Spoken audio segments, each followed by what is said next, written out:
স্ত্রী ঘর ছেড়েছেন এমন গুঞ্জনের জবাব দিলেন এবার শামীম হাসান সরকার। বিস্তারিত অঞ্জলি কবিরের ডেস্ক রিপোর্টে। সম্প্রতি বিতর্কিত কর্মকাণ্ডের কারণে আলোচনার কেন্দ্রবিন্দুতে উঠে এসেছেন ইউটিউব থেকে উঠে আসা অভিনেতা শামীম হাসান সরকার।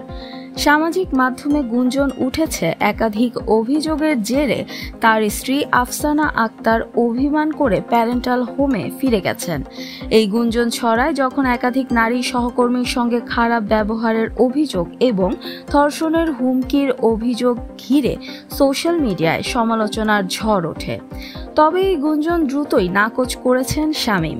বৃহস্পতিবার রাত 7:39 নিজের ভেরিফাইড ফেসবুক পেজে দেয়া এক স্ট্যাটাসে তিনি লেখেন, আমার স্ত্রী আমার সঙ্গে আছে, ভিউজের জন্য অসুস্থ নিউজ করবেন না, ভালো থাকবেন।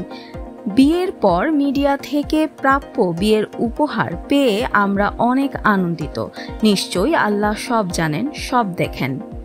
উল্লেখ্য, গত 4 এপ্রিল আইন বিভাগের শিক্ষার্থী আফসানা আক্তারকে বিয়ে করেন শামীম হাসান সরকার। মাত্র 8 মাসের পরিচয়ের ভিত্তিতে এই বিয়ে হয়। দুই পরিবারের সদস্যদের উপস্থিতিতে ঘরোয়া আয়োজনে সম্পন্ন হয় আনুষ্ঠানিকতা।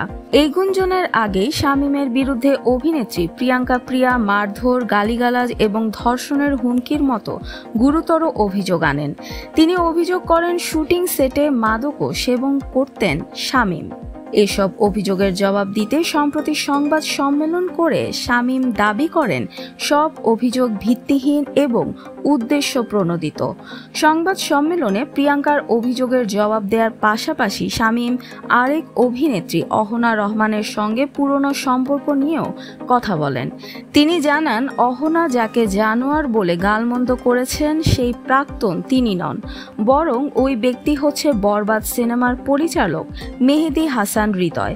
শামীম জানান, আমি যখন অহনার সঙ্গে বন্ধুত্ব করি তখনও সে হৃদয়ের সঙ্গে সম্পর্কে ছিল, এ কারণেই আমার সঙ্গে সম্পর্ক টেকেনি। সব মিলিয়ে এখন বিতর্কে আছেন শামীম হাসান সরকার।